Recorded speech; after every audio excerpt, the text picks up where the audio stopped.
This is pear shaped in Dystopia in the year of 2025. And we really hope you are surviving Trump and still alive. Yes, it's pear shaped, and here you are again, you just can't get enough.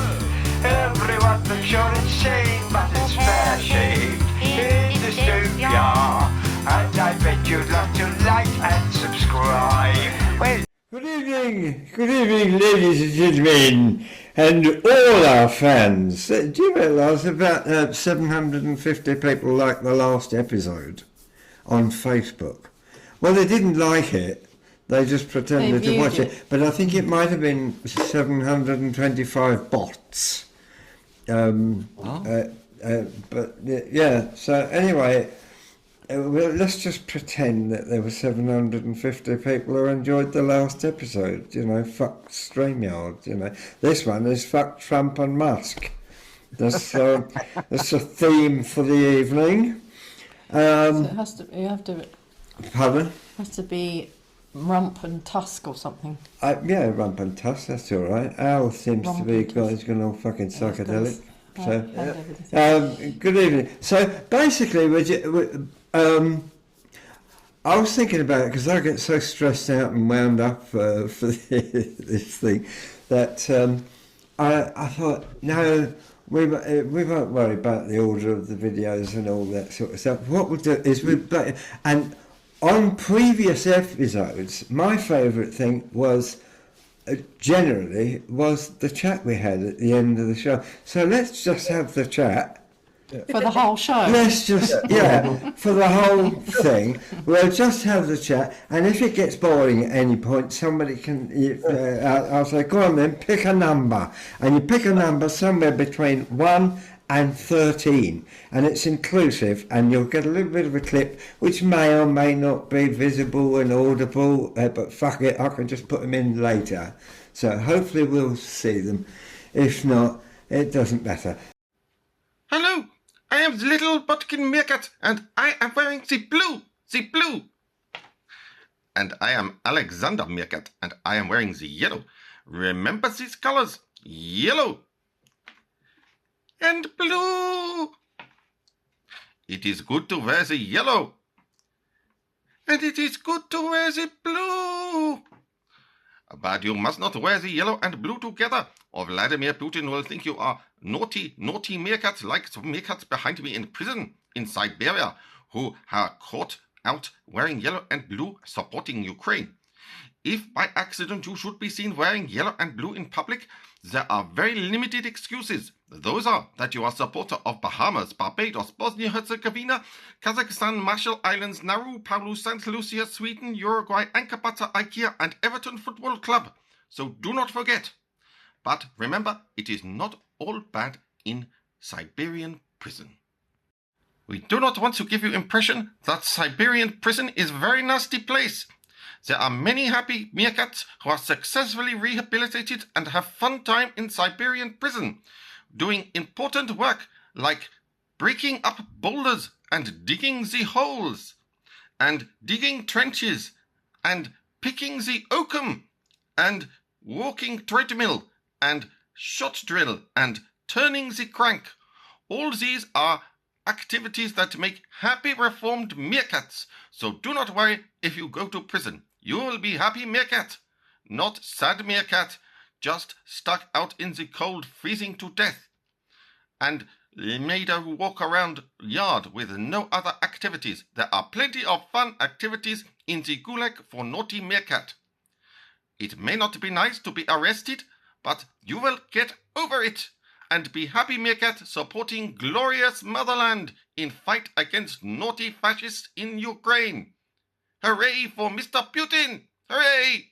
So, for the benefit of the 750 bots who might be watching this, I'm Brian. This is Krysstal, my glamorous assistant. No, I'm not going to say it. And I've let myself go. He's going to say. She's let herself go. I can say I was going to say that, but I'm not. No, I'm not going to. She nearly let me go earlier on. She said, I don't want to do this fucking pear-shaped anymore. She said, it's driving me nuts. So I just left her to drive herself nuts without any help from me at all. I went and had a great long poo, and it was so relaxing. And when I came out, she'd finally figured out how to do it. So there might be another episode, you never know. So, for the benefit of the bots, I'm Brett, this is Krysstal. Over here, this is Anthony. Am I pointing in the right? Yes. I am. According to our screen. Yeah, this is Anthony here, according to Ours our is being screen. recorded, so. Yeah, and over here is Dickie. Yeah. This is Anthony. All right. Really, Anthony is the boss, you know, but he's very, he's very Donald He's Trump. supposed to be too about IC, that. but he's cleverer than we are, so he's really the boss. That's it. He's the Donald Trump of this organisation, and I'm just the Elon Musk. I'm the one with the money who can't afford to pay StreamYard. And over here, we have Dickie Richards, who sent me a load of filth earlier on, and he said, is 6 minutes too long for the clip? And I didn't reply. I just fucking But it is. I cut it We've into cut it three. into three. We've Yeah. now got 3 clips, careful. Sorry. Dickie. So you've got... I don't know what happened to me. I got carried away. yeah, I thought it was 2 minutes. you thought it was a proper podcast. I think you just got it mixed up with something else. It don't matter. It's all terrible anyway. It don't matter. Just I know. Yeah. So, talking of terrible, we've got Al Mandolino here, down, that's it. Look, I'm touching his head, his lovely blonde head, and Al has got some of his entertainers Vincent with him. Yeah. It's my improv troupe. My improv troupe. Yeah, I thought you were going to be decorating somebody's building or something. Well, I have been, yes. I mean, this Yeah. is my day off. This is Right, well, I'm bored with that now. So, finally, ladies and gentlemen, we have ELISE HARRIS. This is ELISE. And ELISE has been on many of our episodes as many different people. She's chameleonic in her... And she's not the comedy. token woman. She's not the token No, woman. you're the Right. token woman. I'm the token woman. ELISE is a guest. ELISE I was is the the token legit. woman. But You can identify as the token. Dickie identifies. So really, we can just talk. And Anthony said, "Don't keep doing your fucking greatest hits all the time." So I'm not going to say anything funny or do anything funny. But I have made a couple of clips, so you might accidentally pick one out. And if you don't, it'll be in the finished thing anyway. So it doesn't Okay. matter. This And is all a pardon? bit tedious. Is it? You're not letting anybody say anything. You're just ranting on and on Yeah. about how the show's going. All right then. Hello, Anthony. How are you today? Hang on a minute. I'm alright. Right, that was Anthony. Yeah. Sorry, you were saying? I discovered recently that apparently, if you're intelligent, you're more likely to suffer from dementia. So Oh, right. I think Whoa. we're okay. Well, you're not. We Thank might you. Thank you. I would just like to clarify that I am not an alien. I know that there has been some discussion in my congregation. I have been away for a few years. That is to see my cat Tinkerbell, who has, before me, left this earthly plane and ascended on high. Of course, my cat Tinkerbell is an alien.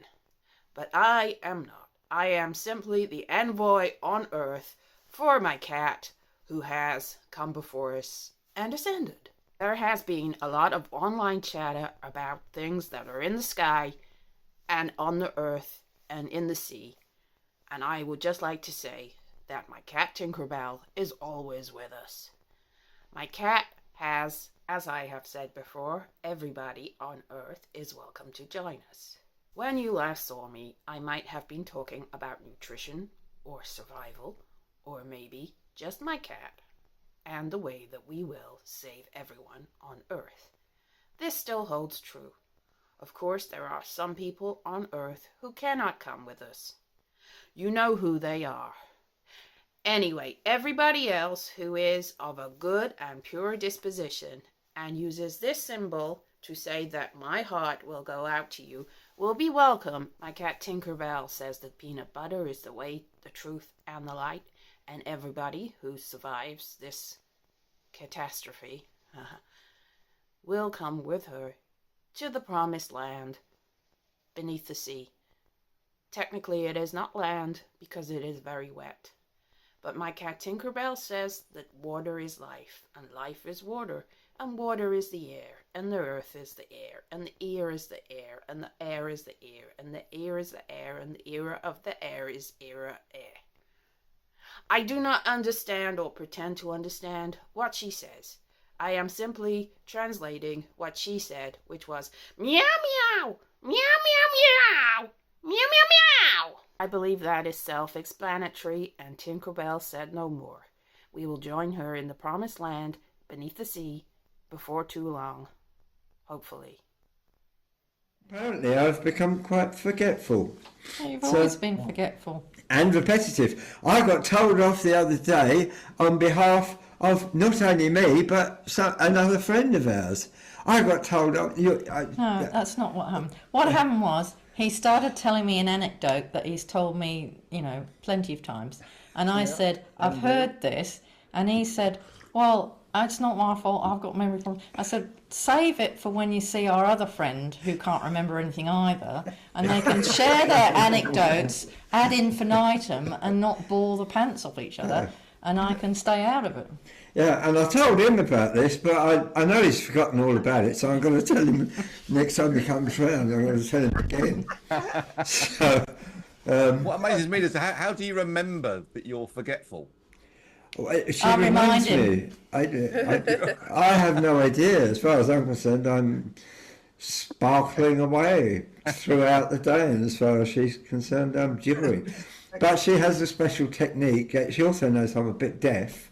So her special technique is to mumble after she's turned her back on me and she's actually in a different room. She goes, like, what? You've got to have a Because I refuse to say, yes, dear.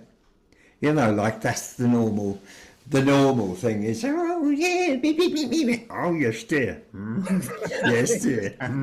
Yeah. I won't go, yes, dear. I go, fucking what? Can you face me when you're speaking to me? It helps if you're in the same room, But not in this house. And you've probably realised I'm shouting because I'm a bit deaf. So. The thing is, though, I mean, you say all this on this, recorded thing, but we don't know what goes on when the cameras are off, do we? No. Yes, dear. Have a cup of tea, dear, and that's right, dear, isn't it? Yeah, that's right. He does bring me tea. Yeah. He does bring me tea. Yeah. But we don't need to wear all of our domestic linen in public. All I do is make tea. My whole life is just about fucking 23 years. I've been making the tea. It's nearly 25 now. 25 years. Coming up for your Jubilee. Hang on. I'll see the Jubilee. What is it? A tea bag? A golden tea bag, is it? A silver. It's has to be a silver tea bag, yeah. Hang on, Andy wants to say something. He's clever, isn't he? I was just saying, what happens as you get older. Like my parents are 85 now. They just do the same material all the time. And I've realised the reason they do the same material and the same is because everybody else is dead. So they've outlived all their friends. So they have to just keep recalling things that happened because things that didn't, apart from people they meet in the shops, they don't, everybody else has been eventually sort of phased out. So, that's what we've got to look for. But their deaths had nothing to do with your parents. They didn't talk them into the... You didn't bore them to death, then. No. I don't tell them anything because I don't want to know anything. So. That's interesting use of the word phased out. Gradually been phased out. What the hell? Well, there could have been some mafia business going on in Caterham where they're gradually, just bumping these people off because it seems a bit suspicious, doesn't it? That all well, it seems to me it seems American. It's like something they would do over there, you some know. mafia business going on around there. Yeah. So I love the fact that they don't like old people, gay people, young people, fucking people with jobs, people with no jobs. They just don't like anybody. They don't even like people born in America anymore. And they don't like their allies. They don't like their friends. I can't wait for the invite. But they're Christmas. quite friendly with their enemies. So that's weird. It's Christmas. It's fucking... They don't like the French, do they? No, well, who does? Who does? Even the French don't like the French, and with good reason. But I do like their way of sorting out rich fucks who take over everything. You know, I think the I French. don't know though. Do they though? Because I found out how much America is in debt to China, and it's exactly one Elon Musk, one Jeff Bezos, and Zuckerberg. If they just ported them over, they'd have been out of debt. Just get rid of them. That's a good idea, isn't it? Yeah. I made a prediction. My prediction is they know that Trump is going to get shot or explode or die of old age or have a heart attack. If something terrible is going to happen, he's not going to get through the next fucking 18 months. Right? And I guarantee if he gets shot, it'll be one of his own people. So, you know, I'm not suggesting it. In case Zuckerberg is... Well, you see, what happens if you're a very right-wing leader is that as you get more and more right-wing and dictatorial, you get more assassination attempts. Yeah. So I was thinking about this because, for example, I know Mussolini had an assassination attempt where the bullet grazed his nose. And Mussolini had a big sticker on his nose, like an enormous plaster. So there's his enormous plaster. Really? Which does remind you perhaps of somebody else. Yeah. Somebody else, doesn't it, with their enormous ear plaster. So we can enjoy it all again. There we are. Yes. Well, somebody told me, didn't they, that he didn't actually get hit by a bullet, which that's a shame. I mean, no, that it was part of the thing part of the speech thing that he doesn't fucking read most of the time. It was the they have those see-through prompters, auto cue. Yeah. So that they're now just a plain glass. So it skimmed off that. Skimmed his ear and then unfortunately hit a poor person in the... And I liked it when the security people were trying to pick him up. He said, "Hang on, I've got to put my shoes on." I can't put my shoes on. Fucking slippers, he should have. Fucking slippers. Why didn't he have his shoes on? No, is he? I don't know. Look, he's 78. You won't have your shoes on at 78. Yeah, and he might have bunions. You don't know, do you, the poor sod? He might. If he had his shoes on, he would have been 3 inches higher because he wears lifts, and it would have gone straight in his head. Oh. There you go. See. Oh, my granddad was a shoemaker. He would have been really upset with that suggestion. That he would have been. He could have been there and missed it. Due to being dead. Hitler got his arse blown off, didn't he? Did he? There were about 40 assassination attempts, apart from the one with the briefcase. But that was the big one. But he didn't actually he didn't actually get blown up. I mean, unfortunately. He But I mean, but he survived. Yeah. That's what I mean. And I bet because it was in a wooden hut apparently, and so it just blew it out rather than. Well, I'll tell you what, I would say that from his point of view, and probably Donald is much the same, their attitude is probably, well, at least people are interested. They're not being ignored, are they? You know, so it's... You've got to make the most of it. Fair enough. Go on then, pick a number. You're doing something right. 4. Number 4. Okay. Right. Far away. Just It's quite relevant. Bear with me. I'll just.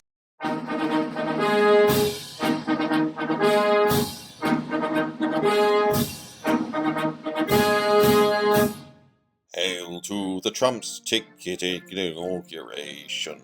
Hail to the Trumps, too grand a ticket crypto ball. Hail to the Trump, if you can afford a ticket to hear Mr. Snoop Dogg as he bows, raps and crawls. Trump's aim is to make America great again, just like Charles Lindbergh did before Pearl Harbor. Hail to the felon, insurrectionist and rapist. Hail village people who have had a good meal. Hail Bezos' wife as she only has a bra on. Hail Zuckerberg as he pervs for one and all. Hail Elon Musk impersonating Mussolini. Why does Nelly feel this way? Must be the money. Everyone's aim is to make their wallet fatter. This they will do, though it's toxic to their brands. Hail to the Proud Boys who marched upon the Capitol. Hail to Mr. Trump, who will pardon you all. Hey! Woo! That was fun. That was very apt, wasn't it? Yeah. See, I think that's going to be the joy of it. It's just we don't know what the hell is going to come up, but they're all going to get in there one way or another. Even Dickie's 6 whole minutes of filth. Hello, Dickie Richards here. Now, I'm going to speak from the heart. Now, I've been doing comedy for a little while now, and I've noticed something troubling. It seems to me, whenever I look around, that comedians are lowering the tone. It's all smut and filth and innuendo, nudge, nudge, wink, wink, and frankly, I think it's beneath us. Now, I miss the type of clean humour that brings families together, the type of good, clean humour that perhaps your grandmother could enjoy without sitting there having to clutch at her pearls. Now, and I'm reminded of the famous words of Gandalf. Gandalf famously said, "Be the change that you want to see in the world." And with Gandalf's words ringing in my ears, ladies and gentlemen, I'm going to promise you no smut, no filth, no innuendo, ladies and gentlemen, no cheap gags pandering to the lowest form of humour. I'm just going to deliver for you a good, clean, sophisticated, highbrow comedy set. And with that said, ladies and gentlemen, I'm just going to let you know that I recently found myself single. And so I started having a look on the internet dating apps, right? And that was great, right? It's great because what I like about those is that people write about themselves on there and you can get an idea of who you're going to meet, right? And I remember I got chatting to this one girl, and what I liked about her profile, she said that she liked days out and weekends away. She sounded very exciting. Days out and weekends away. And when I went around her house, she was out. Yeah, I made arrangements to meet this girl called Heidi in the park, and when I got there, couldn't find her. Yeah, I remember I got together with this policewoman for a little while. Yeah, she was a policewoman. God, she was really gorgeous, absolutely gorgeous. Yeah, she was a real stunner. Yeah, she tasered me.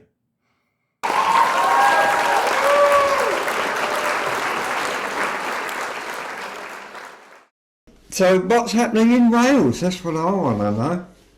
Oh, it snowed, but it didn't stick. That's exciting, isn't it? Wow! Sticky snow. Sticky snow. Have you still got the? Have they changed the speed limits up there, Elisa? No, they're still 20, but I'm living on a 20-mile-an-hour road, and they're going about 60 anyway. So I don't think it makes any difference to anyone. So they'll just have to cut down a little bit, cut down to 45. Yeah, exactly. Yeah, and then be all that's right. what it'll be. 80. Yeah. I mean, it doesn't matter what the speed limit is if nobody polices it, does it? No, exactly. Absolutely Yeah. no difference. Hello. I'm Sean Patrick. You're you. Welcome to Poetry Nook. Perhaps unfairly, poetry often has a reputation for being serious, deep. But poetry can use humour as well. Its forms, its language, its images can all be touched by laughter in such a way as to carry our meaning more effectively. I was recently house sitting for a friend. It was an eventful time, and by way of explaining what had gone on, I left him a poem, more specifically a limerick. I hope you like it.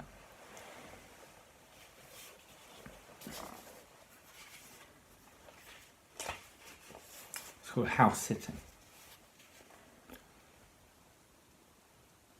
There once was a poet called Patrick, well versed in the art of the hat trick. He would drink his host's lager and blow up the Arga. And I'm sorry that that killed your cat, Rick.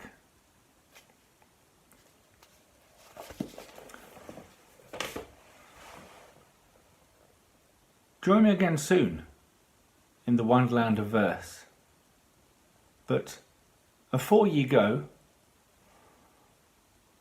pull up a chair, take down a book, linger a while in Poetry Nook. God bless. Do you know, it did, the other thing that occurred to me when I was thinking about what the hell to do with this episode was that on the comedy circuit, what are you touching me for? You're tapping and it'll come through on the recording. Tap if I Nearly want. Valentine's Day. Hang on, guys, hang on. On now, another week to go. Or does it just get tapping all through the recording? I was in the middle of a thought. All right. It's not often I ever thought. Tap on the carpet. If anybody's going to appreciate it, it should be like, oh, listen to him, he's thinking, he's been thinking. Yeah. No, on the comedy circuit, because I think, I like these 1,500 Facebook friends, I know them all, you know, and it's occurred to me that we meet on these gigs, but we don't often get a chance to have a chat because we're going, when you're on, and how did yours go? Oh, it's fucking terrible, it was horrible. You're going to go, oh! And so I thought the thing, that's why when we did these episodes, it's like when you go, right, that's the bit out of the, that's the pear-shaped out of the way, and you just sit back and relax and have a chat. I've always found those to be the most enjoyable things because normally you just don't get to talk to people. No matter how many times you meet them, you don't get a chance to talk. And if you do Is that talk why to them, you talk to yourself all the time? If you do talk to them, you find out they're racist, fascist, fucking anti-Semitic cunts. That's so, there's you danger know. in talking to people. Danger. Yeah. I saw something recently. It said that there are two kinds of people. Avoid them. You get away with it. And I have to say to you, I am now fought with the rest of my set, but I have forgotten that I didn't wear my belt, so these trousers is likely to fucking fall out. And you're likely to say black dick.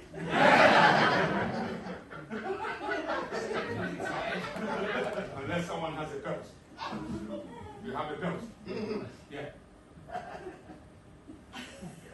I'm not joking. I need this belt. You hold it. Okay.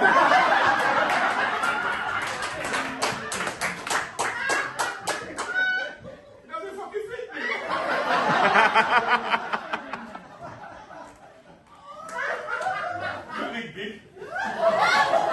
Get me your belt.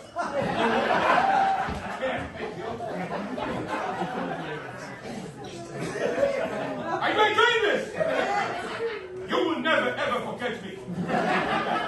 You shall see me in your mirror tomorrow morning. Now, if this doesn't work, then I am fucking fucked.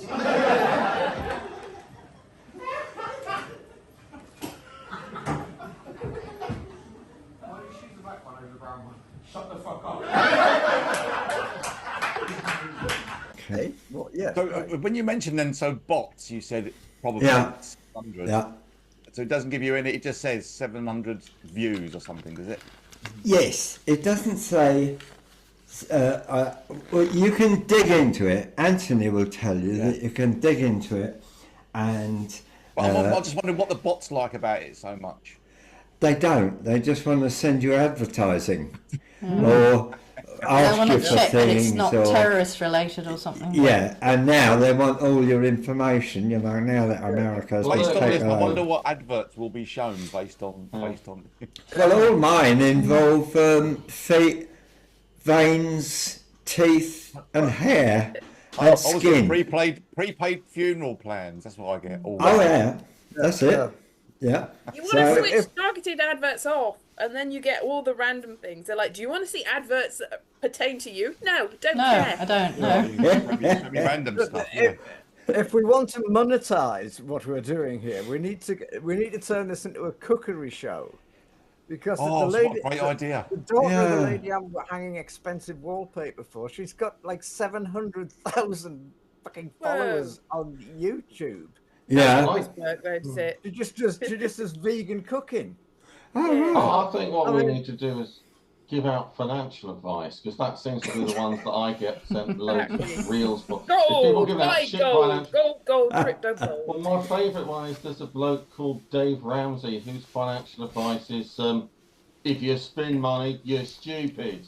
You're stupid. You're stupid. That's why you haven't got any money, because you spend money, so you're stupid, aren't you? You're stupid. You're stupid. And you're too stupid to even understand what I'm telling you. Yeah. I don't think when I was a debt collector that was exactly Step Changer's advice, was just to tell people that they were stupid. No. Even though they were, Yeah. you know, you're supposed to sort of pluck it up a bit, you know. Yeah, Like- you're not very high up on the intelligence ladder. No, It's no. less of an insult. Yes. Still an insult. What? Tight clothing and mixing hummus. That's where it's at. Yeah. Oh, right, yeah. In budgie smugglers.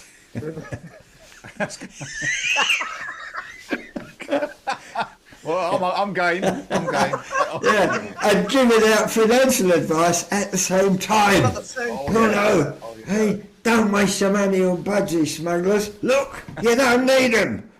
Hey, we could have our own line of budgie smugglers, couldn't we? Could have a pear shape. Yeah, pear-shaped. With pear-shaped, yeah. Pear-shaped budgie smudgers. We haven't got any newses. We haven't got any newses today because we've got to get on. We've got 12 acts to get through. So, what, you want the newses? Yeah. You want the news?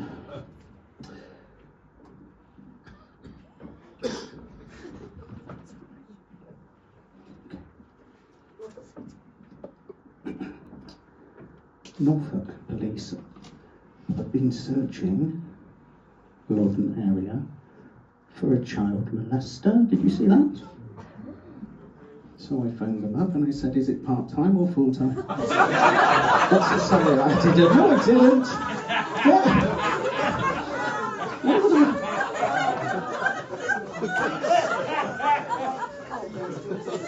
That would be a silly thing to do. Anyway, I've got an interview tomorrow. Right, What's the matter, Al? I'm just there now. Yeah. You're where? I've got a dish here to show. Yeah. Oh. Food. It's They mango. still mango. serve food at the Wait a minute, I'll put you on. Yeah. This is. There you go. This is mango and double cream whipped together and things, right? Yeah. Oh. Right. Oh, whipped. Oh. Yeah. What are the black things? Nice. They're blueberries, which are very good for older people, apparently. Yes. Yes, we have blueberries all the time. It doesn't seem to help But at all. you look 10 years younger than the last time I saw you. Yeah, but this is the way forward. Food, and like doing what Nigel now. You think that's going to get the views? I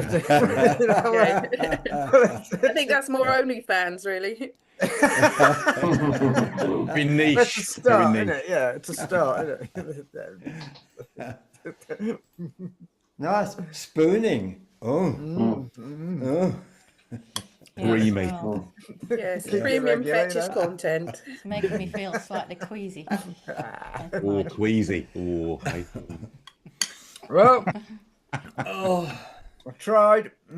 Well, that, Well, very good. that was- How'd you make it, Al? How'd you make it? In my Marco Pierre White Russell Hobbs blender. Yeah. Does he know you got it? Does he know you got it? And a handheld blender. Bit of handheld blending. Al, was it? Oh, nice. Oh, You yeah. don't want to lose your grip on that one, Tom. Going for the sponsorship now.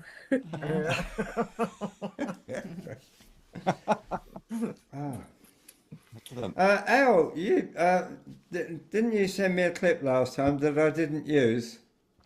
Yes, it was one of the. What was it about? Doing the green door. It was all about that. The door, the back door. Right. The Yeah. back door. I've got a whole rock opera about the back door. Yeah. But due to the technique, I'm waiting for the technology to catch up with my art. You know. Right. I don't think that's going to happen. Al. Well, yeah. It's not So gonna it's on happen. hold. You know. No. The album's in the can, but Yeah. Well, I'll have another look at that. I don't have it lying around at the moment. What's it called? Do you remember? All I remember was I thought I'm not fucking playing that. It goes on for about an hour and a half, and only the Just search first your 2 computer minutes for are back door. reasonable. I think you should. Yeah, that'll get you It a lot was- of places. Le Porte Derrière. Yeah. Le Porte Derrière. Bonus content. Okay. I think you should play something, Brian, because I've worked out that at the current rate of progress of one clip per 40 minutes, we'll Yeah. be for 9 hours. Yeah. Well, I reckon number 3 is probably a good idea. Okay. And I don't want to be a burden, but I'm going to squeeze my own in at some point, like it or lump it. Ladies and gentlemen, one of the great wonders of the Fitzroy Tavern, one of the great mysteries of the Fitzroy Tavern was what on earth was going on behind the back door. So, we've got a song for you. Haven't we, Henry? Oui, Le Porte Derrière. Okay, here we go. Back door. What's that secret you're keeping? Le Porte Derrière. Back door. What's that secret you're keeping? Who knows what goes on? Who knows what's there? Yeah, the back door. That's it. Black door. What's all the secrets you're keeping? Chicken. All right.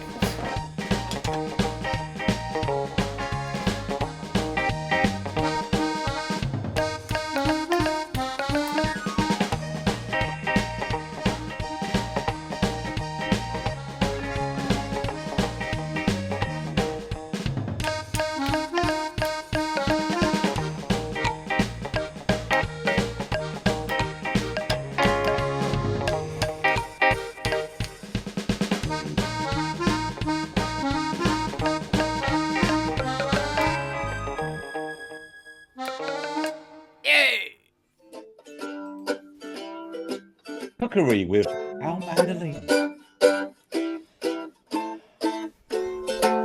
Through the back door. What's cooking in your kitchen, baby? And taking his handheld blender. Tight grip on Pierre White's blender. In that case, if I was you, what I would do, I would go for number 2. I don't want to be a burden, but I would go for number 2 for no particular reason. Very important to go. Drop number 2. I got varicose veins, shrinking brain, I do everything twice and I do it again. I go round in circles all day long, trying to put right everything I got wrong. I've got low blood pressure, high cholesterol, I think I might take it to the Edinburgh Festival. Feel a bit flat, I need to get spurred on. Alright if I want to it was to be a burden. I wanna be a burden.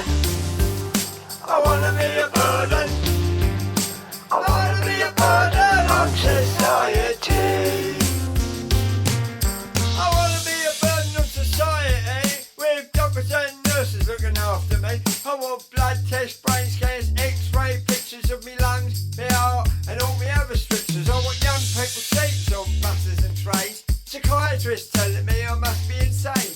Wheelchair access to public buildings, free dental treatment, solid gold fillings. I wanna be a burden. I wanna be a burden. I wanna be a burden on society. I wanna talk so loud in the quiet carriage about the bloody idiots allowed to get married and the noisy little bastards shouting in the street when I've had a little drink and I'm trying to get to sleep. I want top class treatment from the best technicians. Treat me with respect instead of derision. I'm off to Specsavers, giving them permission to upgrade me eyeballs 20/20 vision. I wanna be a burden. I wanna be a burden. I wanna be a burden on society. I wanna be a burden. I wanna be a burden. I wanna be a burden on society.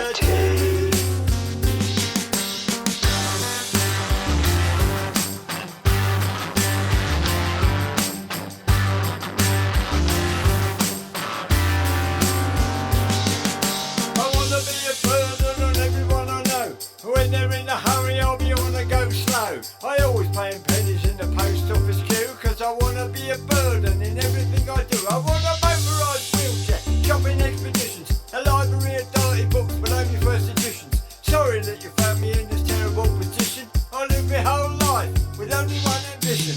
I wanna be a burden. I wanna be a burden. I wanna be a burden on society. Very good. Well. Because you know how everybody says, "Oh, I don't want to be a burden when I get older." Well, he does, and he's succeeded. But it wouldn't make a good song. I don't want to be a burden. No, fuck 'em. I want to be a burden. Was it rap? It's a bit of rap. Yeah, it's rap. Rap. Yeah. I thought so. I thought it was rap. It's an old person's rap. Yeah, I thought it was rap. It's quite slow. Yeah, you know, like when they first invented rap. You know, it was called country and western. Johnny Cash's boy named So. It's very catchy there. I like it. I like it. Yeah. I thought it was a deep groove, you know. Yeah. Ah, yeah. You're in the business, aren't you? You're in the business. Do you think if the stars ever align and we all end up in the same place one day or one evening, that we'd ever do this in a live situation, in the live? And how do you think it would go? About as well as it does now. Was that not called Pear Shaped back in the day? Yeah, revive it. Go proper. It was sort of like that back in the day, wasn't it? We used to have arguments and sit in the corners and have a bit of banter. Yeah. I love the way. And people's time was often cut short, like we were in the meeting. So. Yeah, I love the way we used to take the piss out of the audience as they arrived. You had Paul Foot with his clipboard, and I don't know. He's got a completely empty room. He's head of seating and security. Head of seating and security, and I'm not sure we can fit you in, sir. and then I remember him saying to a bloke one time, "Oh, trainers, nice." I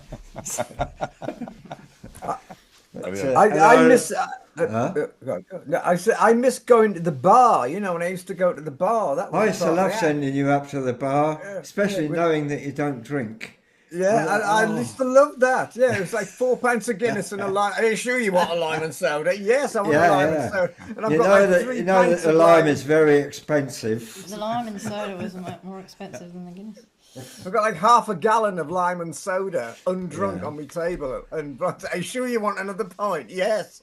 I tried getting some drink there when it was another event. It was they used to do Doctor Who meetups in the same pub. That's right. Yeah. But I was waiting for ages, and nobody was serving me, and I started going, and I started tapping, and then the barman glared at me and said, "I'm not going to serve you if you're going to do that." It's like, you weren't serving me that'll be him, won't it, Al? Al, Yeah, the groggy barman. Yeah, They were a jolly lot. Miserable bastard he was. The one with the towel. He used to come down, throw the towel up and sit and glare at me. Yeah. Well, I used to glare at you, but you didn't see it as that much of a problem. You seemed to got used to it. That was a threat, but it's hard to glare at someone when you're sitting right next to them. Isn't it? And I loved it. I loved it when John Sharp used to sit down the front. Right, he's that close to the comedian that's on stage, and he's looking at me going, I wouldn't have done that material. You know, so I had to tell him, you're fucking not allowed to sit at the front, you have to sit at the back. Mind you, though, you do it enough, you get used to that sort of thing. People sit at the front going. No, not John, you would never get used to it. and then he'd walk up and down here, wouldn't it? Up and down, he'd walk up and down this bit, and like walk out, and then come back and walk the back and walk the front again. Yeah. So, but it's still, and there'd be an empty room like that, and he'd still walk to the back and walk to the front and walk out again. Yeah. Well, maybe we'll come to Australia for your Silver Jubilee. Do a special in person, Pear Shaped Silver Jubilee edition. We'll all fly over first class. We'll all go. Come on, we'll all splash the cash. I like to think of John as the Donald Trump of comedy, because he's the only person I know who's been run over by 2 buses at the same time and still survived, with just a scratch to his ear. I get regular updates on Facebook from his comments, and he's still doing what he was doing 20 years ago, like asking people about his act, but he does it on Facebook now. Yeah. He said, I've got a new bit, and it went down. How do you think it went? Yeah. Well, he came down Monday. I would never give him an answer to his requests for a review, but he came down one day with a girl. I don't know who she was. Yeah, Tanya, I believe. I have no idea who. No, it wasn't Tanya. Was it not? Oh. But anyway, it was great. And on the way out, I said, John, that was brilliant. And he looked at me and said, you would say that. Fuck's sake. He's always going, what do you think of my material? Yeah. My favourite one was Christian C. Dunn, because although he was completely mad, he would always have a beautiful woman on his arm. Never the same woman twice. Smell my shoe. But he was very good at chatting them up, you know. Yeah. There used to be a bloke. He probably went through different women, because from the surface he looks like quite a nice, normal sort of person you might want to go out with. But as soon as they spend any time with him, they realise he's bombing mad. So he has to move on to the next person. There was a bloke, I can't remember who it was, he used to show up when we were in Stockwell. He used to show up with a bucket full of wallpaper paste, and he said, would you like some donkey spunk? Go on, madam, have some donkey spunk. And, you know, it took what with him and Christian Dunn getting people in the head, like, smell my shoe. We had to make, and Verity throwing the fish that hit the bloke smack in the face. It was a fucking full-size trout. I'm just going to get she threw it really hard. It was because of that we made, we were very resistant to making any rules whatsoever. You know, if you go up and you behave like a cunt, you just take responsibility for it. You know, it's your own fault if you get hit. Was there any? One rule was do not touch the audience. This was to anybody. Do not touch the audience, anybody. You know, and. See, we were ahead of our time there. You see, we were ahead of all the whatever it is now. Safeguarding, and what was the other one that had? The Me Too movement. Oh yeah. Oh, you got it. I got loads of it. Yeah. We were part of the fucking movement. Is that part of your cookery program now? Yeah. This is really what like the mango thing was made of. If you want loads of it, I mean, this is the OnlyFans special list. You can get That's nice. Yeah. There you go. You could satisfy 2 women at the same time with that.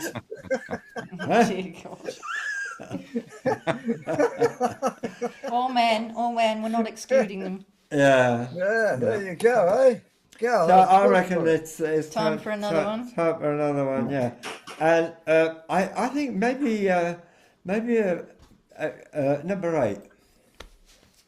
I'm supposed to be asking you to pick a night. No.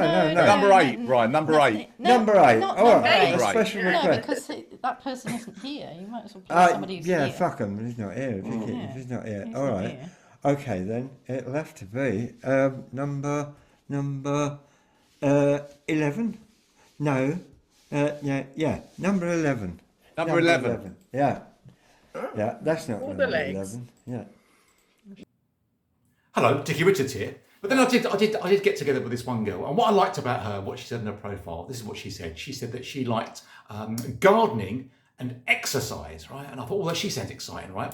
And sure enough, when I first met her, she was gardening and exercising at the same time, because I went round to see her at the new house that she'd just bought. And when I got there, she was doing gardening and exercising. Yeah, she was doing squat thrusts in the cucumber patch. Yeah, and she had a really unkempt front garden. It was incredible. I've never seen one as unkempt as that before in my life. And she had a massive bush. I couldn't believe it. And I mean, it looked like it'd been grown from the 70s. It was ridiculous. Never seen anything like it. So I said to her, well, would you like me to trim your bush? And she said, oh, yes, please. Oh, that'd be very helpful. So I did. So I got out the big chopper, and started having at her bush with gusto. And she was really grateful. And that's where we started bonding. We sort of bonded immediately over that, you see. And that's where we, in her gardens, where we shared our first kiss. Yeah. In fact, I kissed her where the curly kale was sprouting. Yeah. Anyway, and she said, look, I've made us a fruit salad. Why don't you come in the kitchen and we'll have some fruit salad? And when I went in the kitchen, that's when I first noticed that she had a lovely big pair of melons, juicy melons. Oh, they look absolutely gorgeous, right? They're enormous. I said, oh, those melons look incredible. And she said, oh, I'm so sorry. I completely forgot. I've made a fruit salad. I haven't put any melon in. Give me a minute. I'll just put some in. And you know what? And I watched her as she was preparing the melon.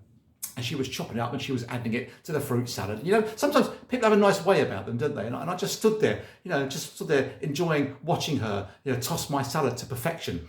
It was lovely, yeah. And she said to me, what do you like doing? And I said, well, I like eating out. And she said, oh, I love that. She said, I love a man who loves it. I was hoping to meet a man who likes eating out. It's one of my favourite things. I said, oh, well, if you like that, I'll say perhaps we can go to that new Australian restaurant, if you fancy a bit of down under dining. So I said, because personally, I'm very partial to a bit of bush tucker. Love it. I can't get enough of it. Yeah. So and I tell you what, and also I would cook for her. I'd cook for her. And she liked my signature dish. She loved my signature dish, right? Which is my signature dish is that hot, spicy Spanish sausage. Chorizo sausage, very hot and spicy.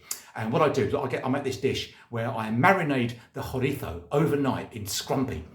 She couldn't get enough of it. She absolutely loved my hot sausage insider. Absolutely loved it. She loved my hot sausage insider. She really couldn't get enough. It was brilliant. Brilliant.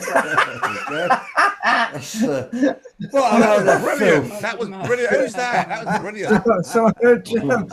Someone with jokes. Brilliant. Yeah. Yeah. That's never happened before. Yeah.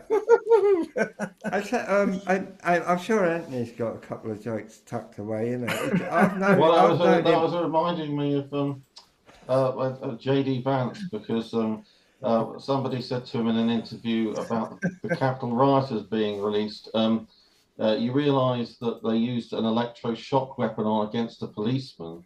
And he said, well, I'm not saying that everyone did everything perfectly.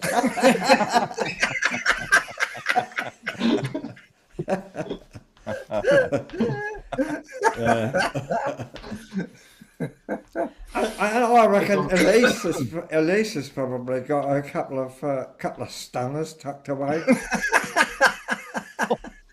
So only joke I knew. No, I did at my first gig at the Wibbly Wobbly, and the only reason I did that was because I was told by the hecklers that they only did an actual joke, and then they were just stunned. I'm not going to tell it. They were just stunned, and yes, I don't know what became of that. It's like, let's leave that there.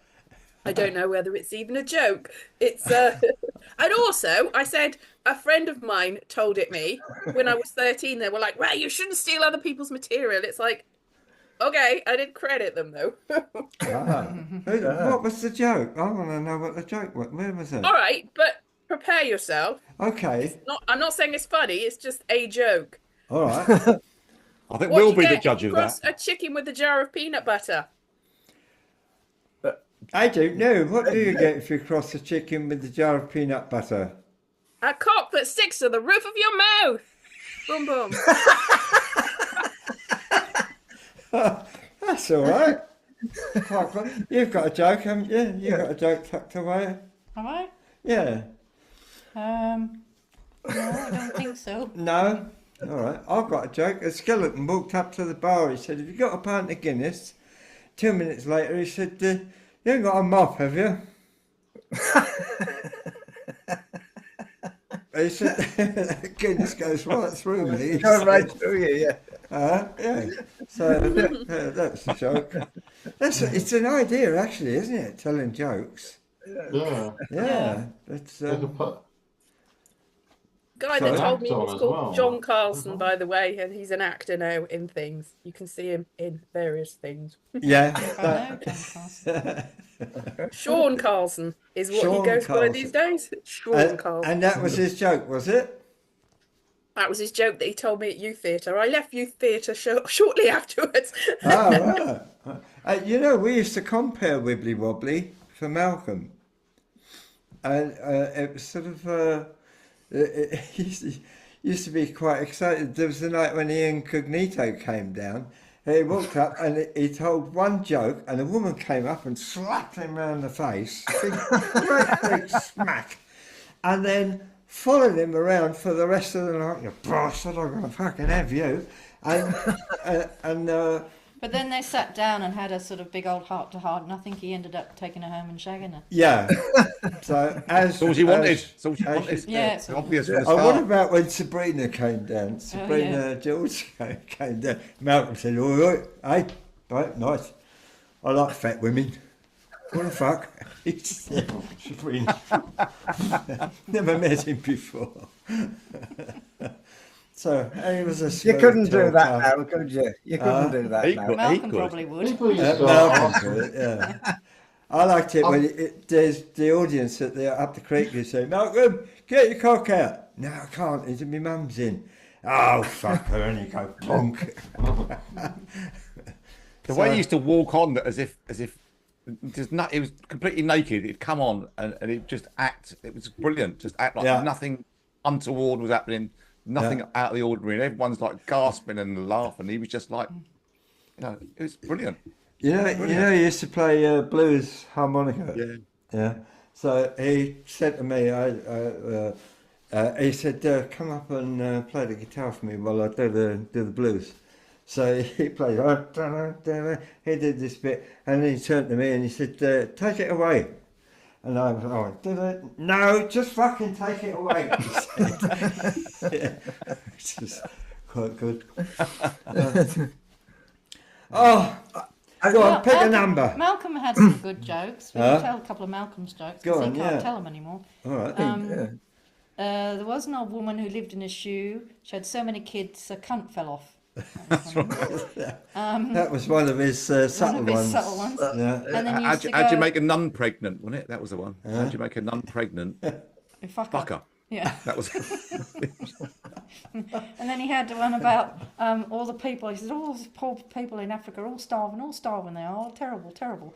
And he said, "Except the people around the outside, because they can fish, can't they?" that was his observation on the starving millions in Africa. Astute. That was his humanitarian stuff. But I did the thing I do remember, always remembered about Up the Creek. People used to complain about what Malcolm. If you'd have gone on there and it didn't go very well, you come off and you go, "Oh, that was shit, wasn't it?" Yeah. And you go, yeah, it's terrible.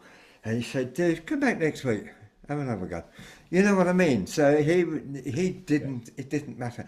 But people used to complain about his response to their act, because when he'd go on there, you know, he would. So somebody might have died on their arse, and he'd go on, and he wouldn't say, "Oh, I'm very sorry about that." No, he'd make some fucking joke, and they're laughing straight away. They've forgotten all about it, you know. But the audience back then, they used to be able to. I've been there many times, and they'd actually off the comedian, or the whole audience going off, and it was just. I've seen them do that to a comedian who got a standing ovation. More, and they come back on and get booed off. That's a leveler, isn't it? That's a leveler. I remember Gary Delaney said he thought it had gone a bit far when not only had they booed him off stage, they were booing him at the bus stop as well.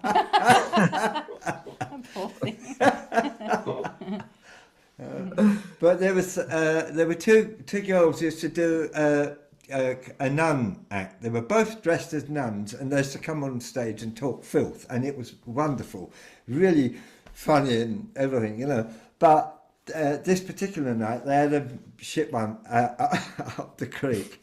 It was something to do. They were sharing a mic, and it was slightly too far away. It sort of didn't go very well, and. As they went off the stage with their hair standing up on the back of their necks, Malcolm came and said, "Oh, he said that was it was shit, wasn't it? But I'd fuck the fat one." He said. So, but then the thing is that he didn't. He sort of. He didn't have a problem if you died on your arse. It really wasn't a problem because he'd done it regularly himself. You know? So, but if you saw potential in what you were doing, he would keep booking you. That was the thing. He gave you a chance. Hello, stranger. I'm Sean Patrick. You. Welcome to Poetry Nook. I believe it was Glenn Hoddle who once said that childhood is the wellspring of all poetry. Certainly, the events of childhood can mark us, sometimes profoundly, and become later the driving force of some of our greatest works of literature. The poem I'd like to share with you this evening reflects on just such an episode.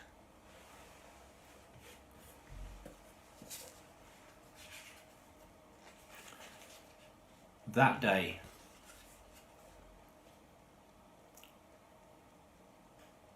It's 32 years ago today, but the words still haunt me as if it was yesterday. Excuse me, madam. You appear to have a ladder in your tights.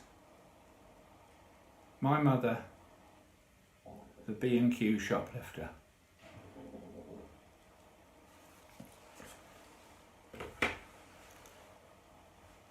I hope you'll join me again as we amble along the pathways of poetry.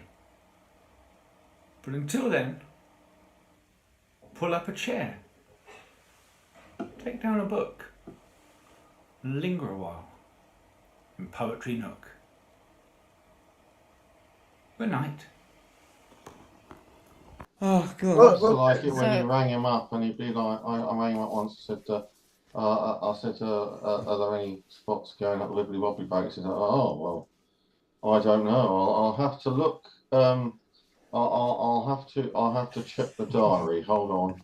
And then he sort of put the phone on the thing for a bit and went off. And there's all this clanking of bottles. And he comes back 5 minutes later, literally 5 minutes, and there's all this clanking. And I said, I found the book.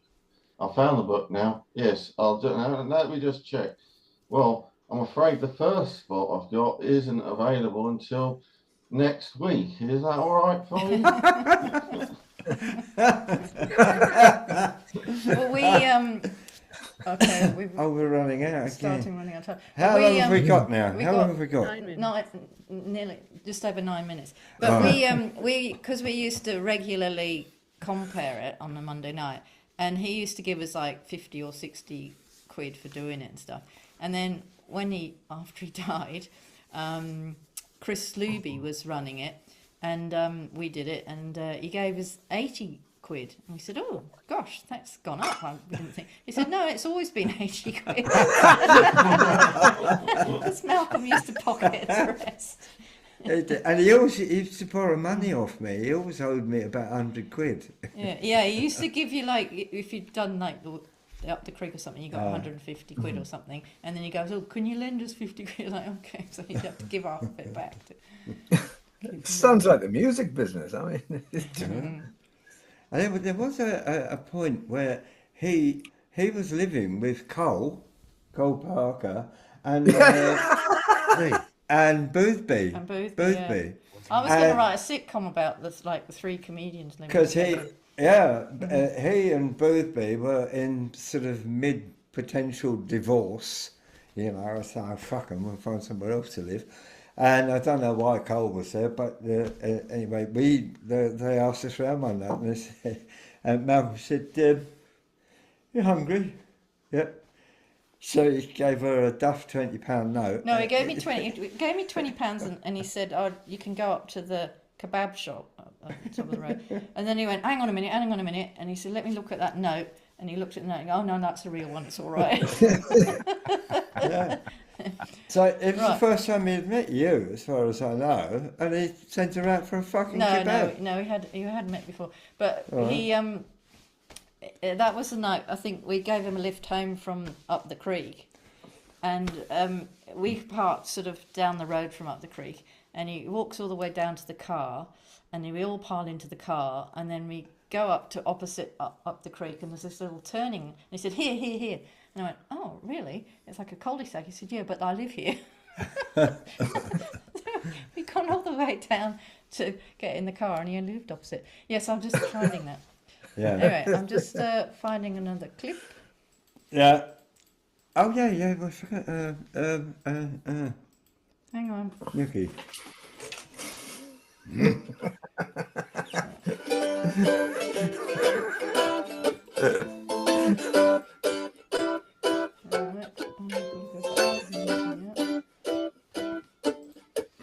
Right, we are going to share. Right. But now, ladies and gentlemen. Dearest Donald, I do apologise most sincerely for bringing you a lump of coal for Christmas this year. However, I regret to inform you that this is because, as I have explained on numerous previous occasions, you are near, if not at the top of my naughty list. You have been on my naughty list since approximately 1973, when you hired Roy Cohen, a mafia consigliere, to countersue the US government for charging you with racial discrimination practices. Since then, I regret to inform you that the amount of naughtiness reported to my elves and recorded in the ledger has only increased many-fold, particularly since January the 6th, 2020. I should also add that under normal circumstances, Santa Claus Inc., a wholly privately owned not-for-profit charitable trust funded entirely by elven folk, usually stops visitations to all persons once they reach the age of sexual or legal maturity. You are, therefore, in fact, very lucky to get any visit from Santa Claus at all, and we have made special dispensations for you on the grounds communicated to us by a Mr. N. Farage of Clacton that you have special learning difficulties, and that should Donald continue to not get visits from Santa, because he is a big baby, he will throw all his toys out of his pram. On that note, I feel I must also add that although you claim not to have a need for any coal-based presents, your current threatening letters stating your intention to invade Greenland, lay waste to my Elvic warehouse at the North Pole, and plunder our country for its national resources suggested to me that a bit of fossil fuel was in fact exactly what you were after, you just did not know it. Therefore, I hope you will accept the coal-based gifts I have been dispensing over the past 50 years as merely an ongoing element of the complex trading negotiations between our two nations. Ho, ho, ho! Your ever avuncular Santa Claus, the North Pole, the 123 Elvic Road, 88888 Greenland. P.S. Although I do live mainly in Greenland these days, I feel I should also point out that the North Pole itself is strictly under the jurisdiction of the International Seabed Authority. There we go. Right, we have 2.5 minutes left. 2.5 minutes. Goodbye. Unless you want to come back for another one. No, we don't do anymore. Don't make us, Brian. Don't make us. People have got lives to live. Yeah. They're not going to watch it. We've got all the clips to put in, and it's going to be. I've got cooking to do. I've got to be YouTube new cookery channel. Yeah, You've got cooking to do. Hey, what do you do if you cross a chicken with a jar of peanut butter? I don't know. What do you do? What do you get if you cross a chicken with a jar of peanut butter? I don't know either, because I can't remember anything. I remember, but I'm Does it leave you with an repeating aftertaste of nuts, though? Oh, nice. Yeah. No, wow. These nuts. Yeah. So, thank you. I've got some cleaning to do. Right. You have all been absolutely marvellous. You're going to go for a lot of tissues there, Al, I'll tell you.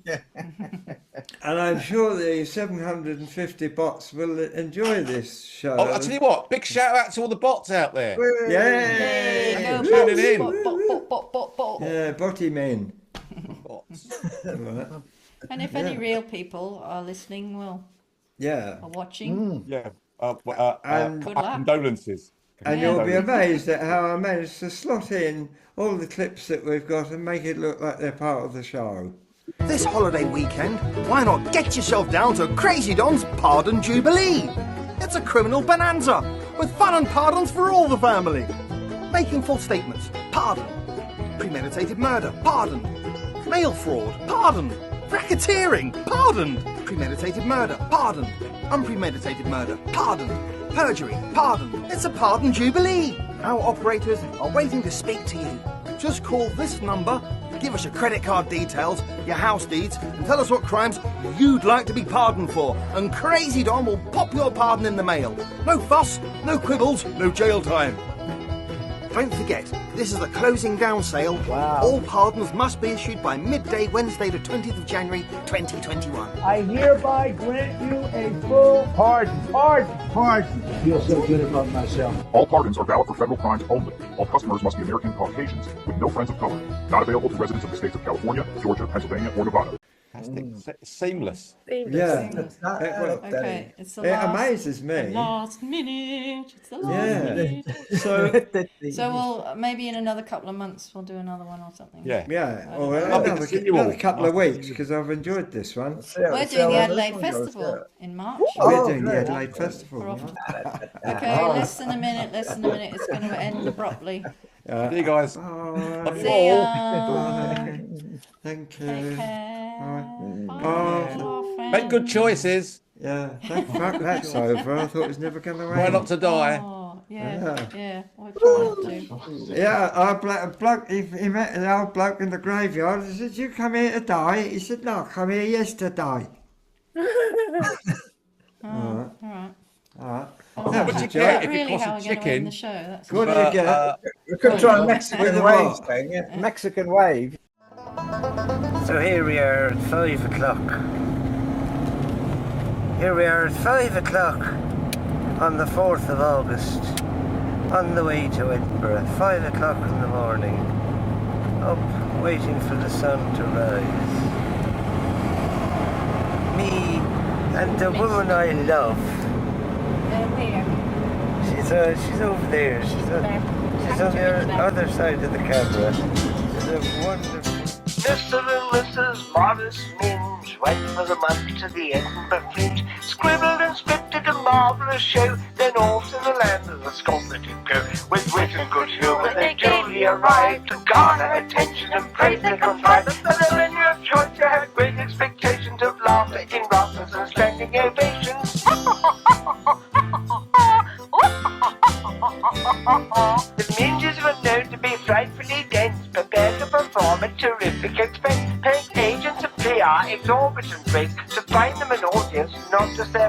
there's a chance that the pair might end up in the news if they're lucky enough to get sparkling reviews. In which case they'd be glad as they wander down leave. They spent all their cash on expensive new teeth.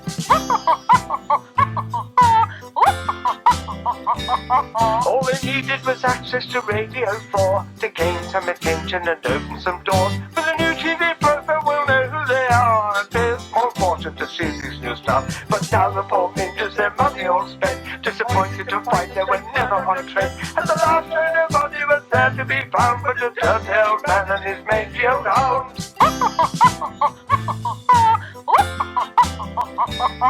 Now Mr. and Mrs. Morris Minns are sad to announce they're renouncing the fringe. They've decided that life is too short and too sweet to be giving out flyers on Edinburgh Street. Despite all the letdowns and failures and more, they're continuing tempting to conquer the board. With this awful affliction infecting the means, completely addicted to doing the fringes.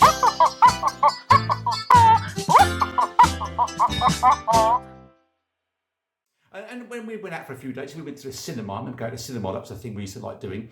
And I used to like sitting at the back in the dark, having my sweet butter kissed. And she loved my big willy. She loved my big willy. Yeah, she used to get very excited whenever she came round, and she used to stroke him for hours, you know. And I loved her little fanny. I loved her little fanny. Yeah, she had a lovely little wiry schnoodle. Beautiful thing, beautiful thing. And I used to lie down and let her slaver over my face, you know. And sometimes she'd get a bit smelly if she was a bit wet, you know what I mean? But that's because that's dog's fear, isn't it? That's dog's fear. They get a bit smelly when they're wet, don't they? Yeah, so she loved my big willy, you know, the Great Dane, and I loved her little wiry schnoodle. Yeah. It's a cross between a schnauzer and a poodle, you know, lovely. Beautiful thing, you know. Actually, one day we were out and she forgot her keys. And her little fanny was locked in the house, you know, and she was getting more and more desperate to get in, you know, because she called a locksmith, wouldn't come out, called the fire brigade, they wouldn't come out, and so she was getting more and more desperate, and in the end she got so desperate that I kicked her back doors in for her. Yeah, kicked her back doors in for her, so that was good, you know, she was happy with that. And I remember for her birthday, I gave her a pearl necklace, for her birthday, because she loved jewellery as well. She loved jewellery. In fact, she had a lovely pair of big bulbous earrings with nice little points at the end. You know, beautiful. So she loved her jewellery. You know, it's wonderful. And then one day she just said to me, "Dickie, I'm breaking up with you. I'm leaving you." And I said, well, why is that then? Why are you breaking up with me? Why are you leaving me? She said, well, what it is, Dickie? She said, you've got a one-track mind. And you're childish. And I said, well, okay, Paul, but before you go, do you fancy a game of Kaplunk? I said, go on, we can have a quickie on the kitchen table. Yeah, I never saw her again. So, yeah, that's the end of my story, ladies and gentlemen, and I think just goes to prove, ladies and gentlemen, that you don't have to be vulgar to be funny, do you? Well, that was what a marvellous show. I must say, I really enjoyed it. I thought everybody was absolutely hilarious. Well, I could see you enjoyed something, yes.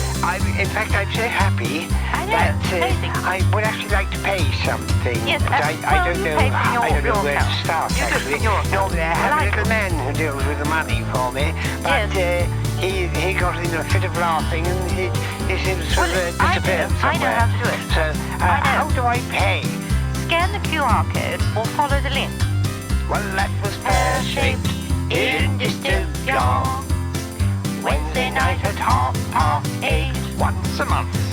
Pear-shaped, and we hope y'all thought the show was really great. Last Wednesday of the month. Pear-shaped, if the comics made you grin, feel free to chuck a $5 in the bin. Or 10 or more. Pear-shaped in Dystopia. Wednesday night at 8:30. When does it run? Oh my goodness, it's just telling you, dear.